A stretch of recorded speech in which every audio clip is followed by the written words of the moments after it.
Assalamualaikum warahmatullahi taala wabarakatuh. Pada kesempatan kali ini kami akan menjelaskan tugas besar kami yang berjudul model kendali kecepatan motor DC, open loop dan closed loop menggunakan controller PID. Untuk mempersingkat durasi video ini, kita langsung saja kepada pembahasannya. Pembahasan yang pertama akan dijelaskan oleh teman saya. Pada teman saya dipersilahkan. Baik, akan saya lanjutkan. Di pembahasan pertama akan menjelaskan tentang pendahuluan. Selanjutnya ada latar belakang. Di bagian latar belakang ini, manusia adalah makhluk yang terus berinovasi karena itulah manusia mengalami kemajuan dan perubahan setiap zaman. Setiap perkembangan zaman, manusia dituntut untuk menyesuaikan perkembangan zaman, kebanyakan pada sektor teknologi. Dikarenakan hal ini tentu mendorong perkembangan industri. Karena inilah kita sebagai manusia terutama harus mengikuti perkembangan zaman agar dapat bertahan dan bersaing di dalam sektor industri. Bila ditelaah, sektor industri adalah sektor yang paling penting dalam ekonomi dunia. Industri sendiri adalah kegiatan rancang bangun dan rekayasaan dalam mengolah bahan mentah menjadi bahan jadi atau bahan unggul. Dan di dalam kegiatan apapun, di sektor manapun, manusia senantiasa meningkatkan efisiensi dalam melakukan pekerjaannya. Dalam hal ini yang bertujuan untuk meringankan beban kerja dan mengoptimalkan hasil. Ada sebuah prinsip dalam bidang bisnis itu, mengeluarkan upaya yang seminimal mungkin untuk menghasilkan hasil yang semaksimal. Melihat bahwa kemajuan dalam teknologi industri adalah penemuan dan penyederhanaan. Salah satu bentuk penyederhanaan kerja di bidang industri adalah digunakannya motor DC atau generator DC, atau biasa disebut motor listrik searah. Singkatnya, motor DC dapat kita pahami sebagai perangkat yang mengubah energi listrik menjadi energi kinetik, gerak atau motion. Contoh penerapannya adalah peralatan sehari-hari seperti vibrator ponsel, kipas DC, bor DC, dan lain sebagainya. Dalam penggunaan motor DC ada istilah RPM atau revolution per minute, yang artinya peraturan per menit. Motor DC sendiri bisa berputar searah maupun berlawanan jarum jam apabila polaritasnya dibalikan. Biasanya DC memiliki kecepatan rotasi sebesar 3.000 sampai 8.000 rpm dengan tegangan operasional sekitar 1,5 sampai 24 volt. Semakin tinggi tegangan yang diberi pada motor DC akan meningkatkan kecepatannya. Hal ini juga dapat berlaku sebaliknya. Jadi hal yang dikejar dalam perkembangan industri yang berkaitan dengan penggunaan motor DC adalah kestabilan putaran. Disinilah dibutuhkannya sebuah kendali dalam menjalankan motor DC. Salah satu kendali yang paling banyak digunakan dalam penggunaan motor DC adalah kendali PID. Kontrol PID adalah suatu kontrol yang terdiri dari gabungan 3 kontrol dengan 3 parameter, yaitu P, I, dan D. Manfaat penggunaan kontrol PID adalah respon suatu plan dapat diatur sedemikian rupa melalui pemilihan parameter-parameter yang tepat. Dari sini kita bisa pahami bahwa kasus penggunaan kontrol PID pada motor DC terletak pada bidang beberapa besar energi listrik yang harus diberikan pada motor supaya berputar pada kecepatan yang diinginkan, atau bagaimana beban yang bisa digerakkan. Dalam kasus lain seperti seberapa besar dan seberapa lama tegangan harus diberikan untuk mencapai sebuah posisi. Intinya kontrol PID sangat cocok untuk sistem kendali motor DC. Karena itulah latar belakang kami dalam penyusunan makalah ini. Lanjut. Selanjutnya ada bagian rumusan masalah.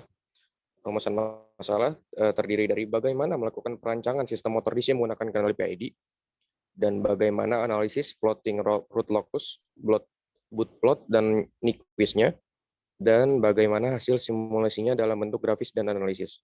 Selanjutnya ada tujuan. Tujuan dari penyusunan makalah ini adalah untuk mengetahui respon dari kinerja motor DC yang ditampilkan, seperti rise time dan setting time, overshoot, undershoot, dan error steady state, set point, serta mengetahui bagaimana analisis plotting root locus, boot plot, dan Nyquist-nya. inti dari tujuan penyusunannya adalah memahami penggunaan kontrol PID dalam riset dan optimalisasi penggunaan motor DC. Lanjut.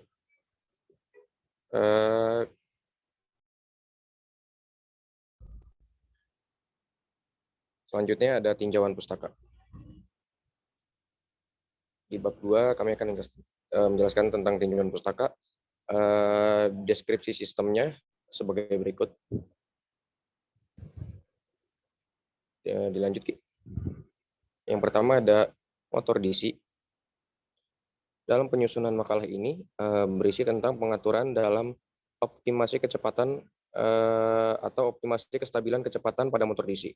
Hal ini dapat tercapai melalui pengaturan tegangan yang mengatur tahanan armatur, flux motor, maupun arus jangkar. Karena prinsip kerja motor DC berdasar pada prinsip elektromagnetik, di mana bila diberi satu daya, maka arus akan menghasilkan torsi putar yang sebanding dengan arus tersebut. Seperti yang kita lihat pada gambar 1 ini di model motor DC yang kita lihat seperti ini.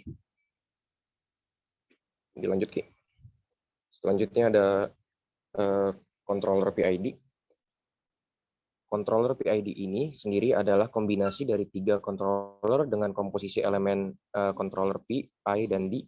Jika masing-masing dari ketiga jenis controller tersebut berdiri sendiri, maka hasil yang dicapai akan bisa dikatakan kurang bagus. Sebab masing-masing jenis controller ini memiliki kelebihan dan kelemahan sendiri-sendiri. Pada intinya, controller PID bertujuan untuk mempercepat reaksi sebuah sistem, menghilangkan offset, serta menghasilkan perubahan awal yang besar. Blok diagram PID secara umum adalah seperti yang bisa kita lihat di layar. Ini adalah gambar diagram alur kerja PID. Dan controller PID itu adalah gabungan kontrol proporsional, kontrol integral, dan kontrol turunan. Gabungan kontrol ini mempunyai keunggulan dalam memperbaiki kesalahan sinyal dibandingkan dengan masing-masing dari 3 kontrol tersebut.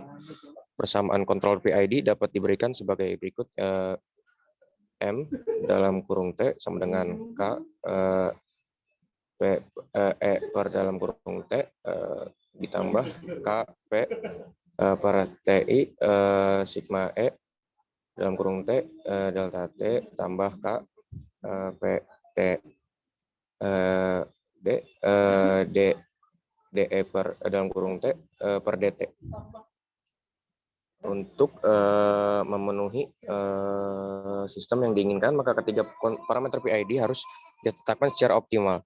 Ada beberapa metode untuk menentukan parameter tersebut. Di antaranya adalah metode coba-coba, cut and try method, metode Ziegler-Nichols, dan metode tanggapan tangga.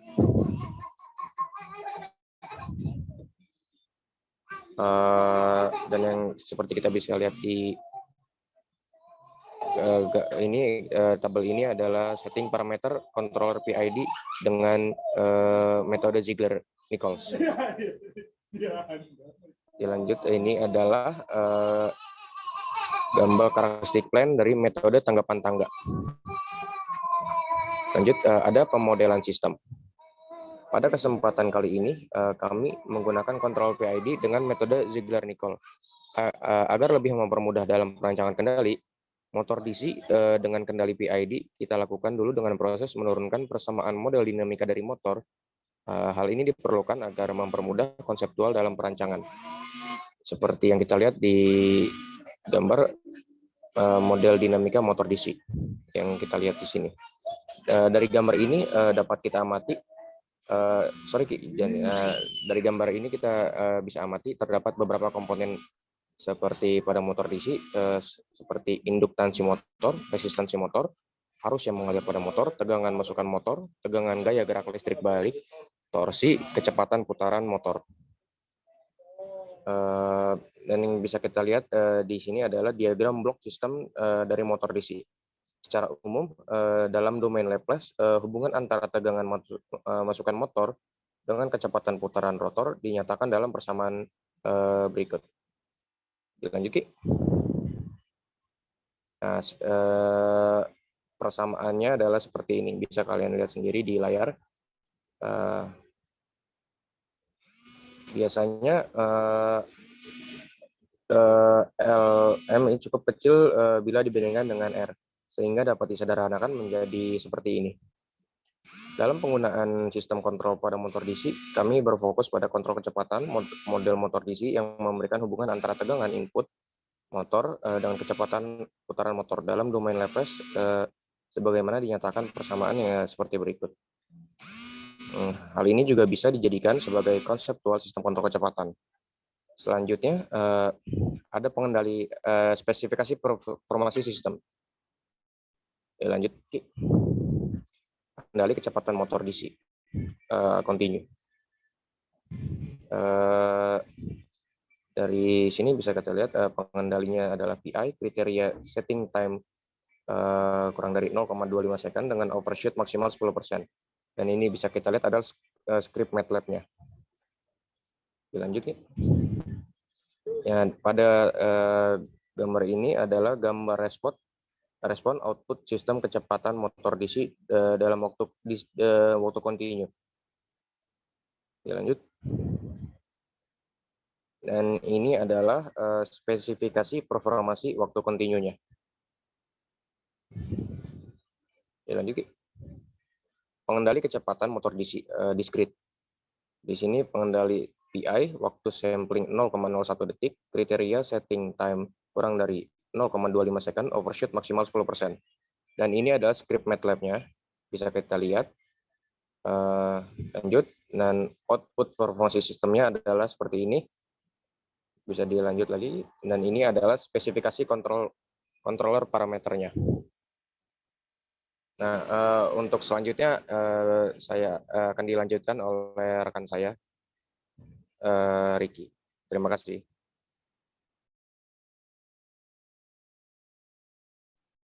Ya, bab selanjutnya, bab 3 adalah pembahasan.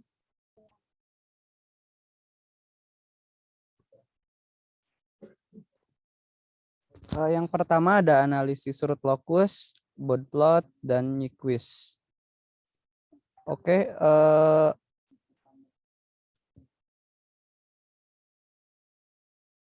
analisis pengendali kecepatan waktu kontinu. Untuk di bagian ini kita menggunakan waktu 0,0929 second, konstantanya 19,9, dan ini adalah script MATLAB-nya. Kita lanjut, ini adalah diagram root locusnya. Bisa kita lihat data-data yang kita dapat. Lalu yang selanjutnya adalah diagram bode plot, di mana data lain bisa kita dapat. Lalu selanjutnya adalah Nyquist. Ini adalah bentuk diagram Nyquist dari analisis waktu kontinu tadi. Nah, selanjutnya dari data-data yang diagram yang tadi kita dapat, kita mendapatkan hasil yaitu nilai polnya minus 10,8, zeronya tidak ada, magnitudenya didapat 22,2, fasenya didapat minus 58, dan frekuensinya didapat minus 2,17 dan 1,91. Kita lanjut analisis pengendali kecepatan waktu discrete. Ini script MATLAB-nya, di mana waktu yang kita gunakan adalah 0,0929 sama, konstantanya sama 19,9, tapi ditambah settling time 0,01 second. Ya, lanjut, ini adalah data yang kita dapat. Dari sini kita bisa lihat bahwa polnya kita dapat 0,0107.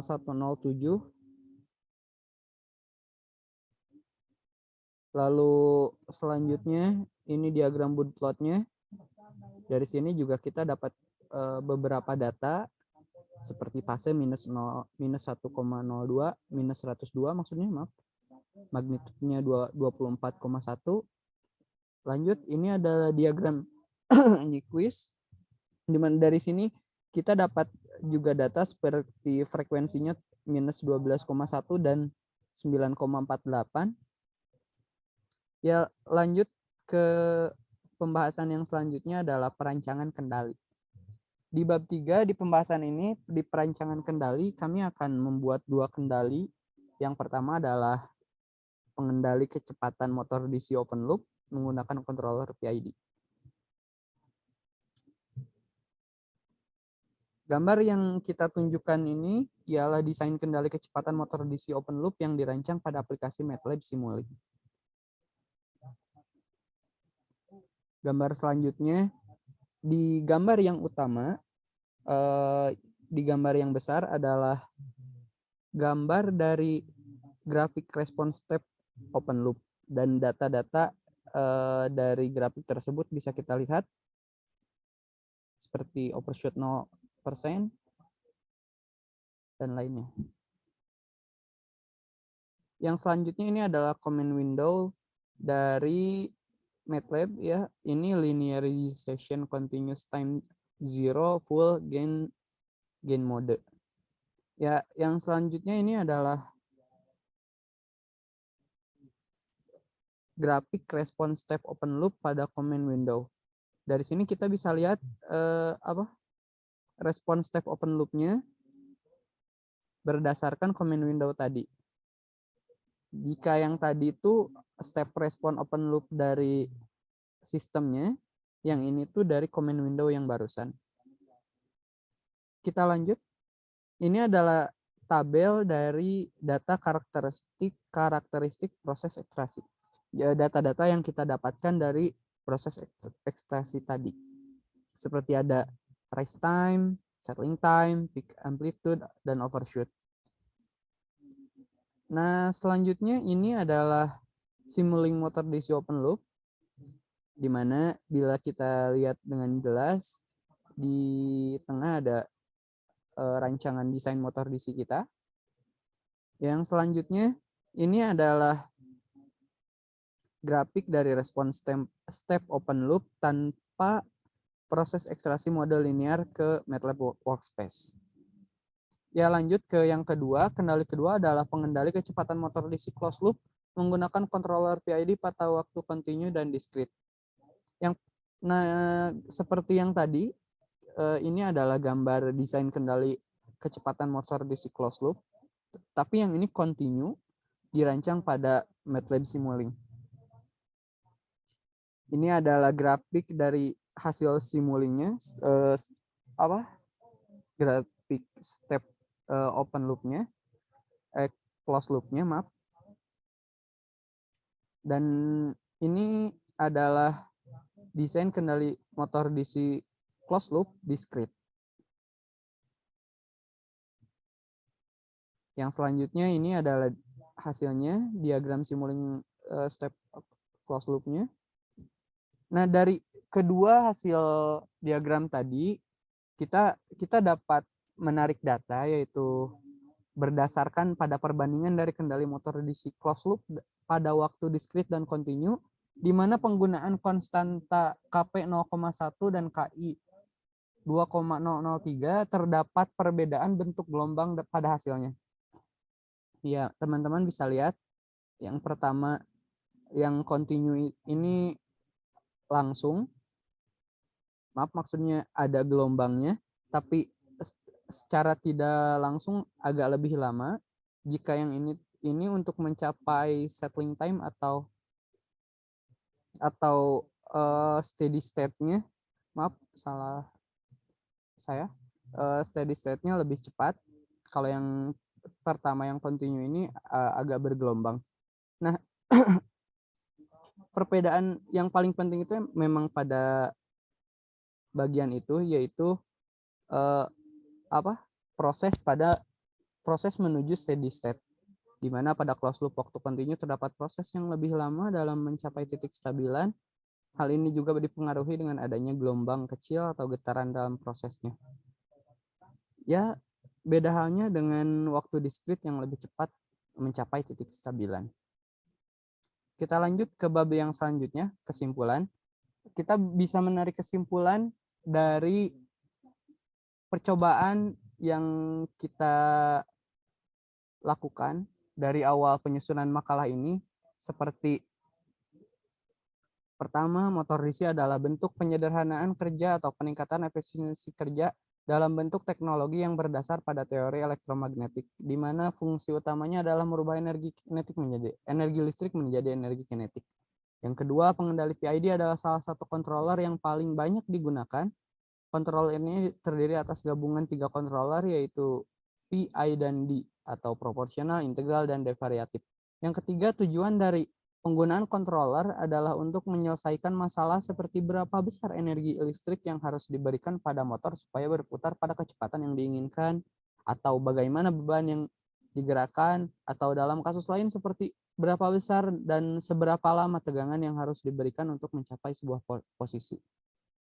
Yang keempat, hasil analisis Rotlokus, Bootload, Nyquist, dan pada waktu kontinu menghasilkan data berupa nilai polnya minus 10,8 dan tidak memiliki zero. Mengutip dari hasil analisis Bootload, didapat data magnitud sebesar 22,2 dan nilai fasenya minus 58.